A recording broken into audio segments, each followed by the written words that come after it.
galera, nós estamos aqui com um amigo nosso mineiro, carioca da gema, por opção, Rio Maníaco, meu colega da Câmara Rio, Câmara Empresarial do Rio de Janeiro e do Clube do Empreendedor. E eu queria que você falasse, sabe, pra gente um pouquinho da sua parte empresarial, né? Como é que estão os seus empreendimentos aqui no Rio de Janeiro? O que você está achando do turismo no Rio? E o que você vê para frente com relação a esse tema? Primeiro, queria agradecer aqui o Luiz Cláudio, né, pela oportunidade de a gente estar junto, falando com outros Rio Maníacos. E dizer, Luiz Cláudio, quem nasce em Minas e adota o Rio de Janeiro é mineroca. Mineroca. Então eu sou um dos minerocas, né, que procuraram o Rio de Janeiro aí pelo cheiro da maresia, né? A gente acaba vindo para cá, quem está no interior de Minas, ou vai para BH ou vem para o Rio. É minha família, eu vim para o Rio morar na República e depois, enfim, fui estudar na UERJ, fiz engenharia mecânica, depois administração de empresa, fui trabalhar na Varig, que era uma escola para engenheiro mecânico.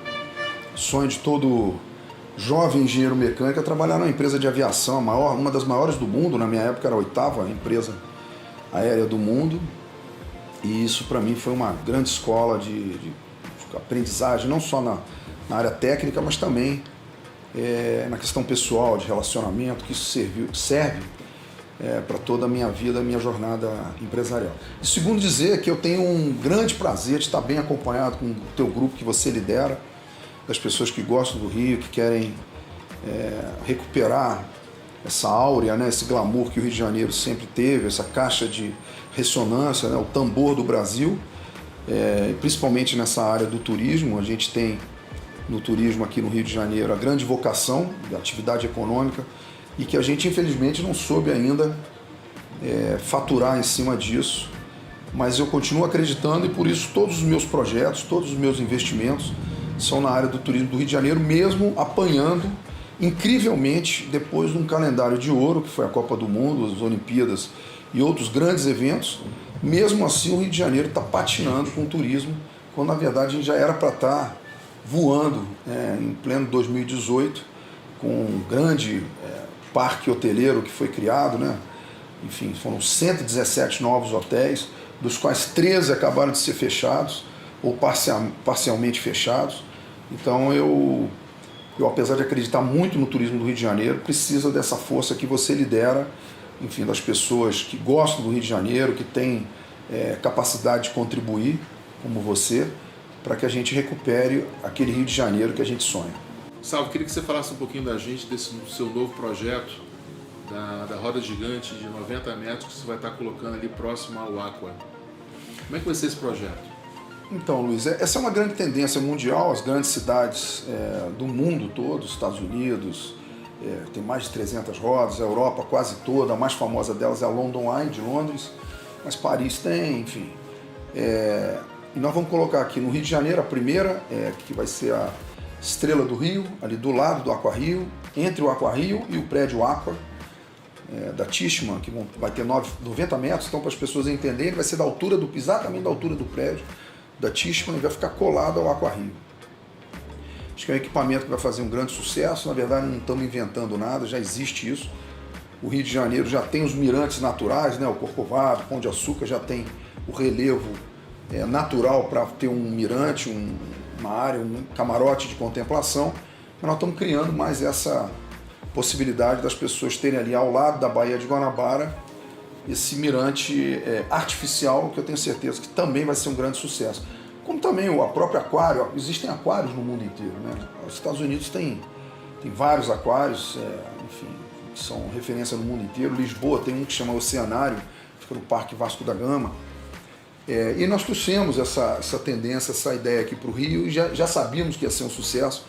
E na verdade a surpresa foi muito positiva, porque o sucesso que a gente esperava ele ainda foi maior do que a nossa expectativa. Então eu acho que a roda, da mesma forma, como negócio, vai ser muito interessante, mas também para compor essa infraestrutura turística da cidade, eu acho que vai ser mais uma opção de visitação, principalmente noturna, que a gente tem pouca, além dos shows, enfim, dos musicais, da parte cultural, restaurantes, gastronomia do Rio de Janeiro. Nós não temos os dois pontos turísticos fecham à noite, né? Tanto Corcovado quanto Pão de Açúcar, que eu acho um desperdício, vai ser uma boa briga. É inacreditável que o Cristo Redentor e o Pão de Açúcar fechem à noite, a gente tinha que ter isso funcionando com eventos, com música, enfim, com opções de gastronomia. E eu acho que a Roda vai cumprir esse papel de também ancorar a vida noturna aqui do Rio de Janeiro. Vocês estão vão colocar também Gramado e Foz do Iguaçu, né? São 3 rodas a princípio, esse nosso grupo. Então estamos colocando essa primeira no Rio, a próxima, a do Rio vai inaugurar em maio do ano que vem, já está em obra lá. Show. Ali no Porto, na região portuária. Muito bom. A próxima vai ser em Gramado e depois uma terceira e última aqui no Brasil, lá em Foz do Iguaçu, ali no Marco das Três Fronteiras, Brasil, Argentina e Paraguai. Agora, outras cidades, Fortaleza e tal, têm nos procurado para colocar. Eu não tenho mais intenção, porque isso é inesgotável, entendeu, Luiz Cláudio? Você tem que ter opção de vida. Eu quero agora fechar esse pacote, é isso que eu vou fazer e acabou. Eu acho que tem outros empresários, outros empreendedores, pessoas que aproveitam essa oportunidade de negócio, façam esse investimento. E de preferência que eu tenho incentivado, as pessoas da própria localidade, quer dizer, os empresários lá do Ceará, se juntem, façam isso lá.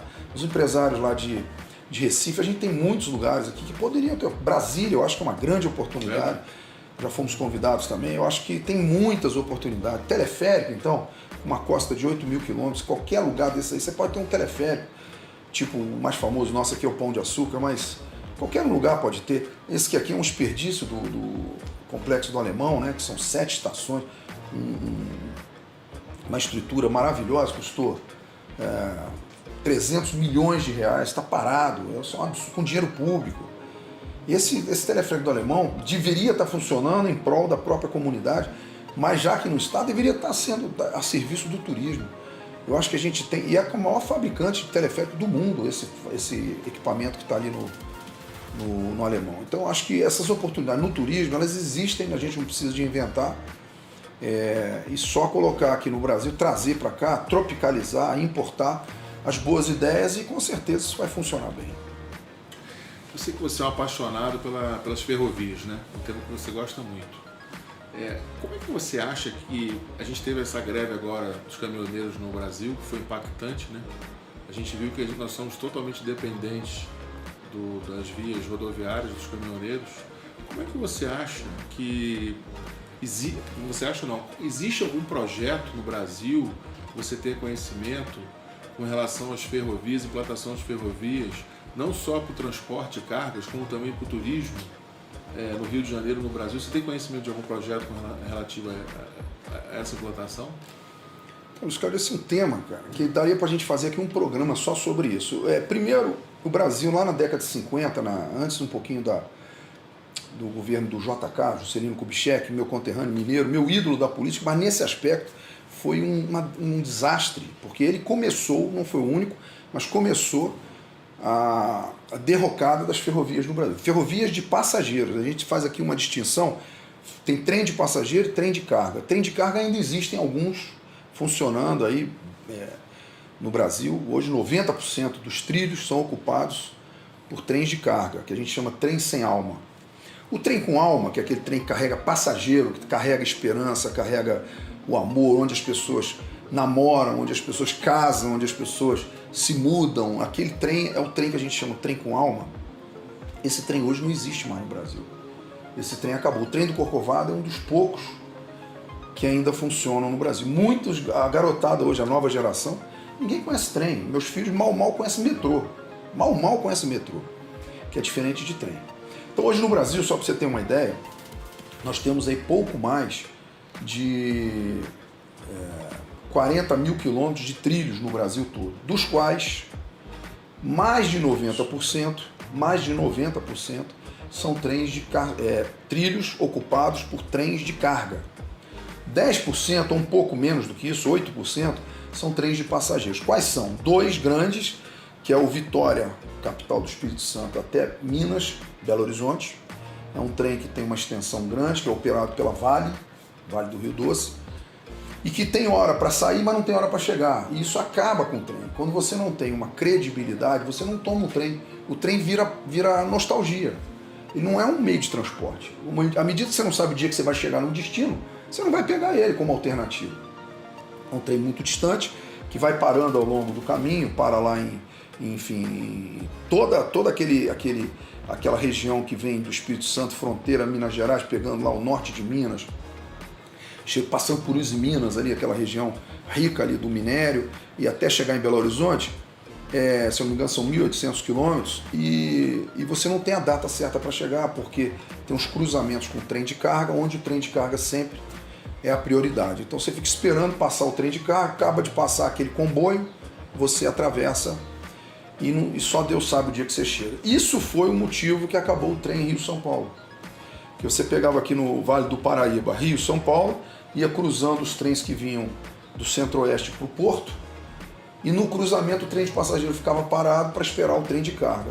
E aí você saía às 7 horas da noite do Rio de Janeiro, da Central do Brasil, com a previsão de chegada às 7 horas da manhã em São Paulo, na Estação da Luz, e na verdade você acabava chegando 11 horas da manhã em São Paulo, já perdeu a manhã inteira, a reunião, perdeu tudo. Então as pessoas pararam de andar de trem para andar ou de ônibus ou de avião. Eu tive uma experiência com relação a isso. Eu conheci uns empresários da China que queriam comprar minério da Vale. E ela não tinha janela para colocar aqueles produtos naquele tempo que eles queriam. Então a outra alternativa seria por caminhões, que é inviável. E aí o negócio não foi feito. Quer dizer, não tem, realmente tinha um problema, né, dessa questão. Esse é o custo do Brasil, né? Eu estive na China agora, onde eu fui comprar as rodas, as 3 rodas. Até suas fotos, muito legal. As rodas panorâmicas nós compramos na China, o que é um absurdo. Chega a ser constrangedor dizer que o cara sai daqui, vai lá pro outro lado do mundo, lá na China, comprar roda gigante. Quando a gente tem um país desse tamanho, com ferro aqui dentro, o minério do ferro está aqui. E aí você falou agora do minério. O Brasil hoje, até hoje, o Brasil colônia, vende minério e compra o aço manufaturado. A China manufatura, pega esse minério, manufatura e vende 30 vezes mais caro para o brasileiro. Isso é uma vergonha. Outra coisa, o Brasil hoje não é exportador de nada. 93% da nossa balança comercial é minério de ferro. 93%. Os outros 7% é o resto de tudo que você imaginar. Tudo que você imaginar, o resto. O Brasil exporta carro, menos de 0,2%. Exporta... O Porto do Rio, né? Eu tive o pessoal da Multiterminais, o pessoal da Libra, eu estava conversando com eles e tal, e falando que o que eles exportam daqui é minério que vem de lá. É isso. O Rio de Janeiro não manda nada. Praticamente não tem nenhum produto. Os carros que saem daqui do Porto do Rio vêm de Minas Gerais, de Betim, da Fiat. Não tem produção de nada aqui. Que vem de cegonha. Olha o custo do Brasil. Você sai da fábrica lá em Belo Horizonte, vem com cegonha aí, entupindo a estrada, BR-040, chega aqui no porto, desembarca aquela porção de Fiat, depois entra num navio e vai lá para Argentina. Normalmente é o Mercosul. Eu acho que o Brasil, cara, entrou... Eu fui agora, que eu estava lembrando aqui, eu fui para a China agora. Há 25 anos atrás, Luiz, o Brasil era do tamanho da China. O PIB do Brasil era do tamanho da China. Na década de 70, não existia Coreia do Sul. Não existia Coreia do Sul. Os caras plantavam arroz. Em 1970. Hoje a China tomou conta do mundo. A Coreia do Sul, só para falar num exemplo menor, a fábrica da Hyundai tomou conta do mundo. Hoje é um dos carros que mais vende no mundo inteiro, não tem mais negócio. Nossa época era Chevrolet, Volkswagen, os últimos carros são Fiat, todos da Hyundai. Fiat, Ford, maravilhosos, a Hyundai. Celular é Samsung, televisão Samsung, carro elétrico. Os caras estão voando. E o Brasil, menos 3% todo ano, e comemora. Quando é menos 3% de diminuição do PIB, a gente acha maravilhoso o resultado. E a China 9%. E segurando, porque se deixar ela vai para 18%. E se perde, aí vem inflação e tudo. Então eles dão uma segurada, vai 9% ao ano de crescimento. Então em 25 anos, a boca do jacaré. A China 9% ao ano e o Brasil 3% ao ano para baixo. Olha o tamanho. Hoje é inacreditável. Só de trem de alta velocidade a China tem 9%. O Brasil não tem nenhum e nenhuma expectativa de ter. Então a China hoje eu peguei o trem de alta velocidade para várias cidades lá, mas eu saí de Shanghai para Pequim, num trem de alta velocidade. Ele vai marcando assim a quilômetro. Quando chega em 450 km, ele para de acelerar. 450 km por hora.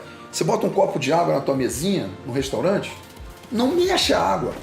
Aí meus amigos aqui, né, lá de São João del Rei, falam assim, a tua água não derrubou, não? Espetacular. Eu estava conversando outro dia com o Guto, ele fez o projeto VLT, né, aqui no Rio. E eu tive a oportunidade de andar várias vezes, né? A gente está no Porto Maravilha agora.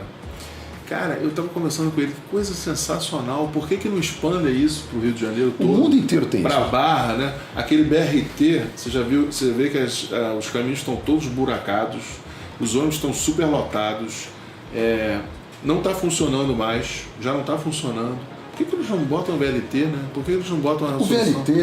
O VLT, na verdade, é um nome moderno do bonde. Era um bondinho, né? Que a nossa geração não pegou. Mas o Rio de Janeiro era todo cortado por bonde elétrico. Inclusive com trolley, que tinha fios elétricos.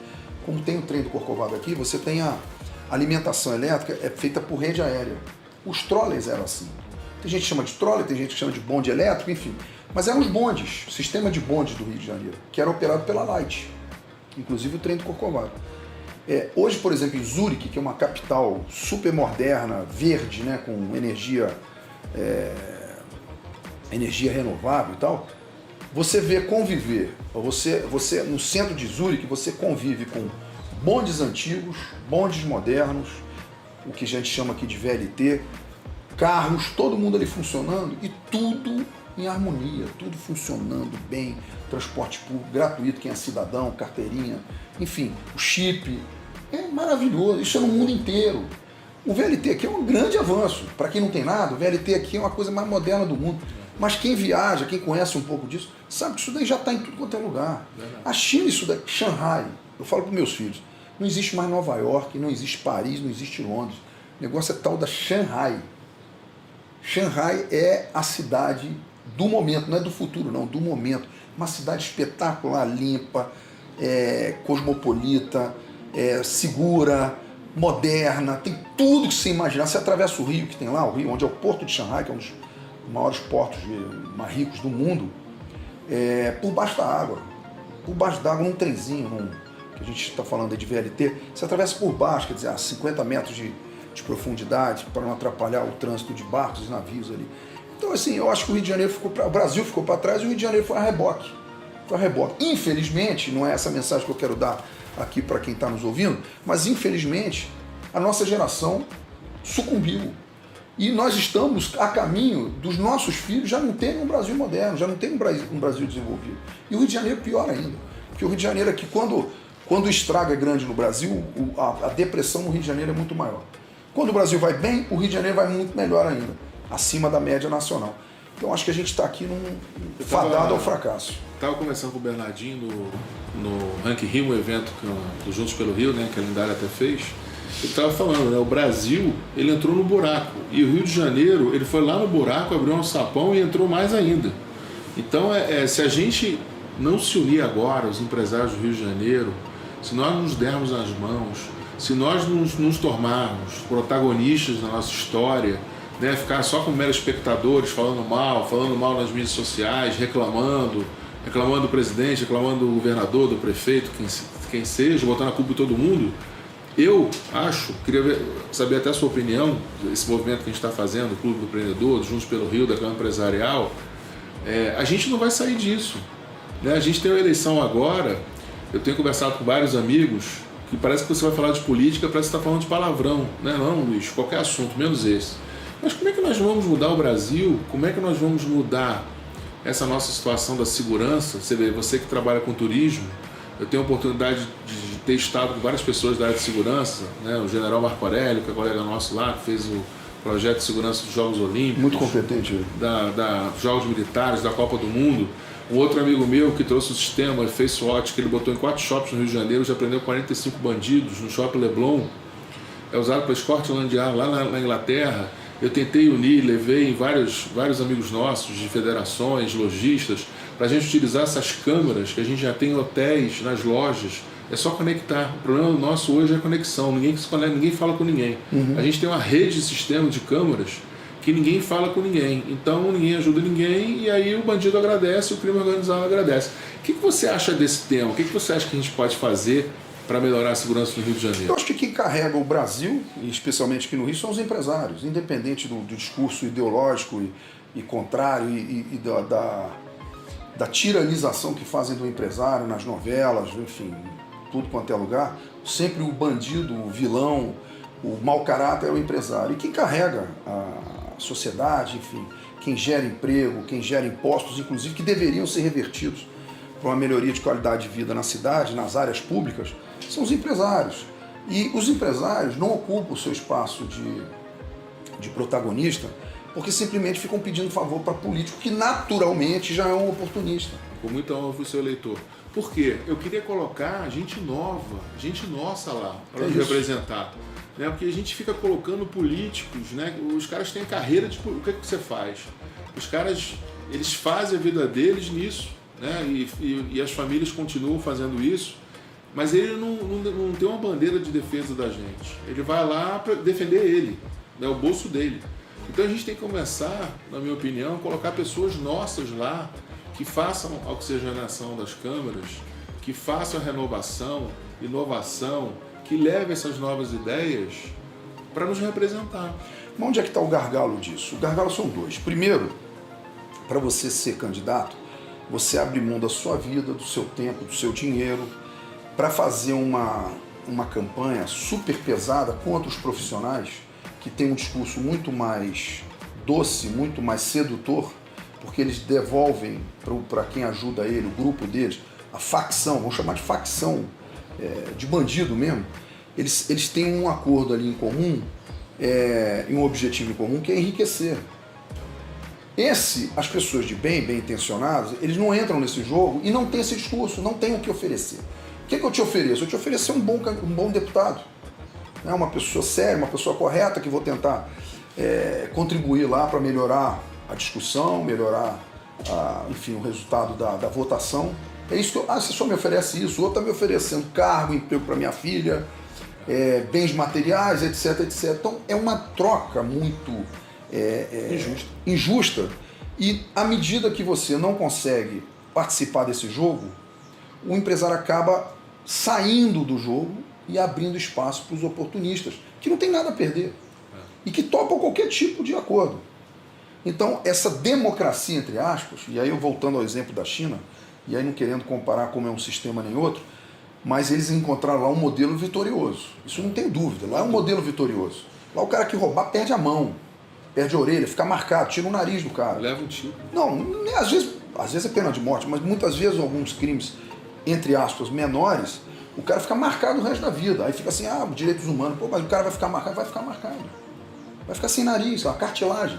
Onde ele for, já sabe que aquele cara é bandido. Ele vai se recuperar, vai ter que se esforçar mais do que os outros. Enfim, cada um tem a sua história de vida. Agora, o que aconteceu aqui no Brasil é que eles conseguiram, os bandidos conseguiram, se perpetuar de uma forma que a campanha ela é boçal, ela é violenta para quem é bem intencionado, porque você tem que ter tempo, muito dinheiro para furar o bloqueio. E aí os empresários que deviam estar comandando tudo isso, né, esses caras, esses bandidos, tinham que pedir favor para entrar na política.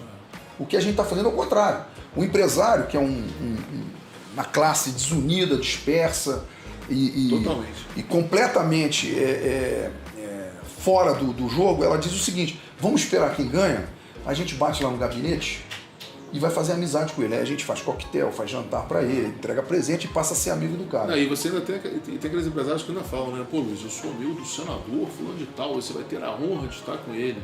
Quer dizer, não, ao contrário, ele vai ter a honra de estar com a gente. Mas quem tinha que ser senador eram os empresários, cara. Pois é. Quem tinha que ser senador é empresário, não era... O que a gente está fazendo? A gente está abrindo um espaço, abrindo mão de um espaço de poder de decisão que deveria ser nosso. Como é que a gente pode estar pagando 80% da receita, da faturamento bruto de uma empresa para o Estado e ficando com 20% para sustentar a empresa toda? Isso aqui passou por causa de 20%, o meu conterrâneo Tiradentes fez a Inconfidência Mineira. 20%, que era o quinto, né? O quinto do ouro. É isso. Eram 20%. Eles falaram, não aguentamos mais, ninguém aguenta isso. Imagina nós. Hoje é 80%. E a gente continua aí, olha. Vamos lá, vamos conversar com o novo presidente eleito, novo governador. Tem que sentar antes. Aliás, antes dele falar o seguinte, a gente tem que abrir. Hoje, Luiz, eu vejo, estou vendo agora o cenário, a gente está gravando aqui nesse período eleitoral, Eu vejo um cenário jamais alvissareiro, eu vejo alguns empresários assim mexendo, sabe? Você é um que tem uma atuação político-partidária e tem que ser, isso não é vergonha, muito pelo contrário. As pessoas que fazem legitimamente uma atuação político-partidária, elas estão contribuindo para o bem-estar de todo mundo, sabe? Eu acho que tem que ser assim, porque à medida que a gente ocupa esse espaço, a gente diminui o espaço dessa turma. E isso é muito importante.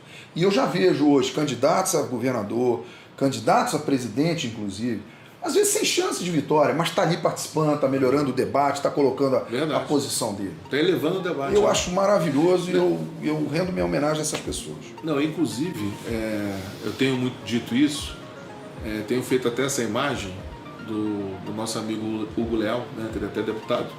Ele geralmente bota uma cadeira vazia e fala o seguinte para os empresários: olha, vocês podem me odiar, podem votar em outra pessoa, mas essa cadeira, tanto na Câmara Federal como na Câmara Estadual, ela vai ser ocupada por alguém.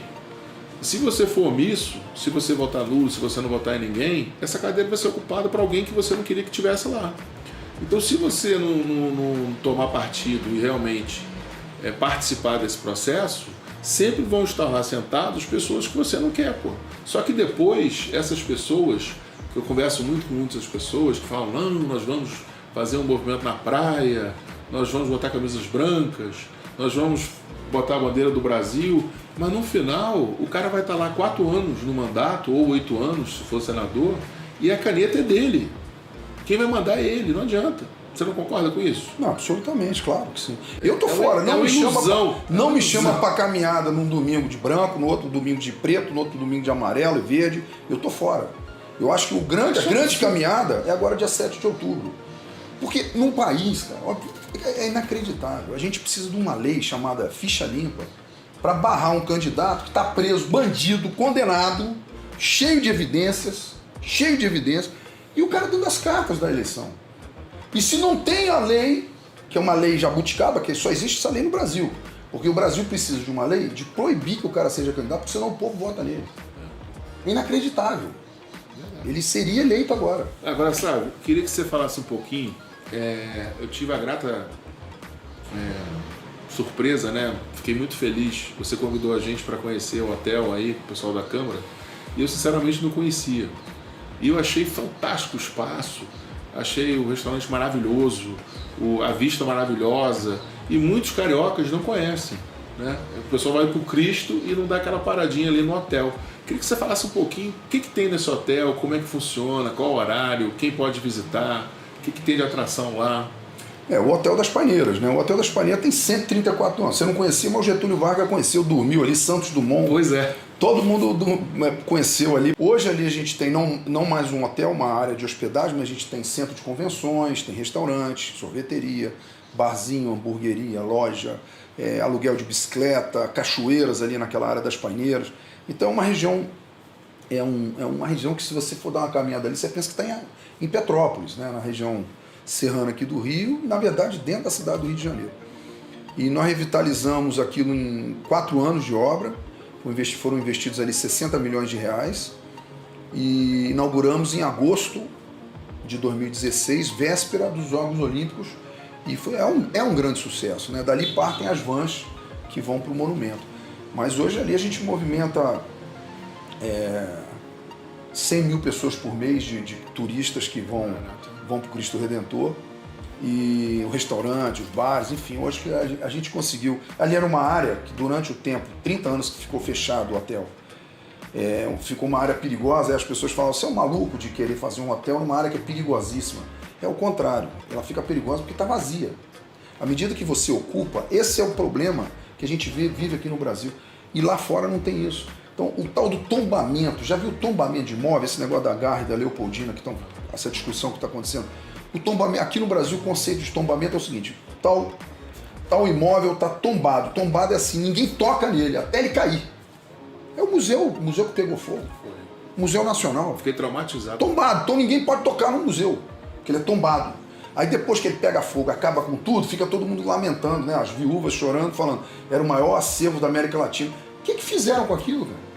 Se é o maior acervo da América Latina, dá um tratamento para isso, dá um orçamento para isso, cuida e bota um gestor direito. Não é botar um militante de bandeirinha político, partidário, que fica com a bandeirinha do partido dele, ainda querendo tirar onda no final que pegou fogo, dizendo que ele é uma vítima. Quando na verdade ele é o maior responsável. E é o FRJ junto. Sim. E como é que o museu pode ser ligado a uma instituição como o FRJ? O FRJ já não dá conta de dar aula, que é a missão da UFRJ, é ser uma boa faculdade. Agora vai cuidar do museu. Foi cuidar do Canecão, olha o que aconteceu com o Canecão. O Canecão é outra absurdo. Que é o FRJ também. Eu visitei outro dia. É o FRJ também. Aquilo ali é o celeiro dos maiores cantores, músicos do Brasil, bossa nova e etc. Foi muito lá, muito. O que aconteceu? Virou uma casa de rato. Com meus pais, com a minha família. É uma pena isso. E o museu, o problema dele que aconteceu foi isso. E aqui no museu, no Hotel das Paneiras, que você estava falando, a iniciativa privada tomou conta e nós estamos tomando conta. Agora, no dia que a iniciativa privada assume um espaço desse, privatiza, no dia seguinte vem 300 órgãos do Estado falando: cadê a licença de bombeiro? Cadê o sprinkler? Cadê não sei o quê? Aí não, aí tem que ter tudo. Agora, quando é do Estado, vale inclusive tudo. O Aquarrio também, algumas pessoas me perguntam e tudo, é 100% privado, né? Todos os nossos negócios, todos inclusive aqui, não tem um centavo de dinheiro público, nem financiamento de BNDES. A gente vai no banco, toma emprestado, se não pagar você quebra, fica devendo ao banco. É assim que funciona no Aquarrio, é assim que funciona nas Paineiras, na Roda Gigante, onde for. Ou recurso próprio, ou pega no banco, é um risco seu. E é assim que tem que ser, é assim que funciona o mercado livre, a iniciativa privada. Se o Estado, e aí todos os três entes, União, Estado e município, não atrapalharem, já estão ajudando muito. Ele só tem que criar um bom ambiente de negócio. O resto deixa a iniciativa privada, que já está regulada por leis, fazer o seu trabalho, principalmente na atividade turística, que é uma atividade essencialmente privada. Nós inauguramos no clube o circuito de Rio Maníacos, né?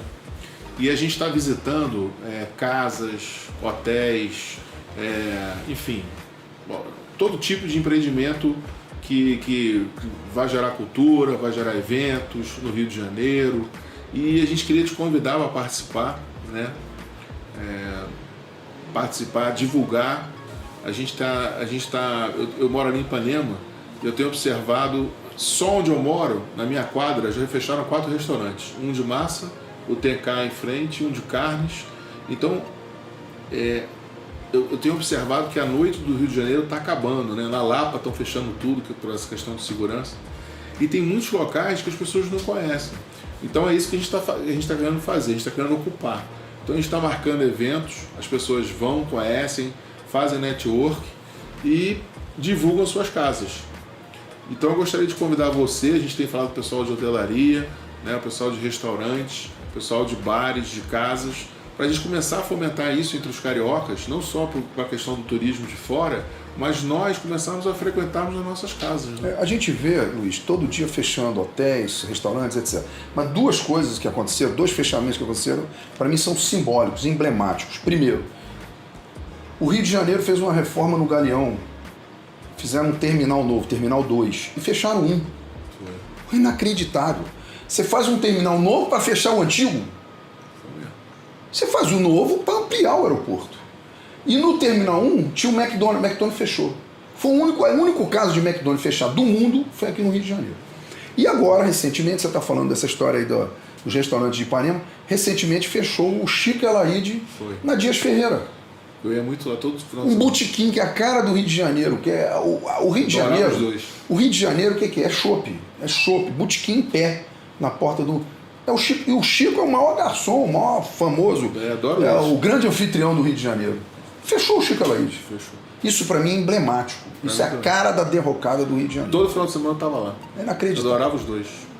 Mas é isso. Gente, muito obrigado pela entrevista. Sabe? Se deixar, a gente vai ficar o dia todo. Que prazer. Foi um grande prazer. Obrigado aí pela sua explanação. E é isso, gente. Por favor, curtam o canal, compartilhem, botem suas sugestões. E se vocês quiserem que a gente esteja fazendo entrevista na sua empresa, visitando vocês, é só colocar o nome da tua empresa e o teu contato aqui embaixo. Obrigado.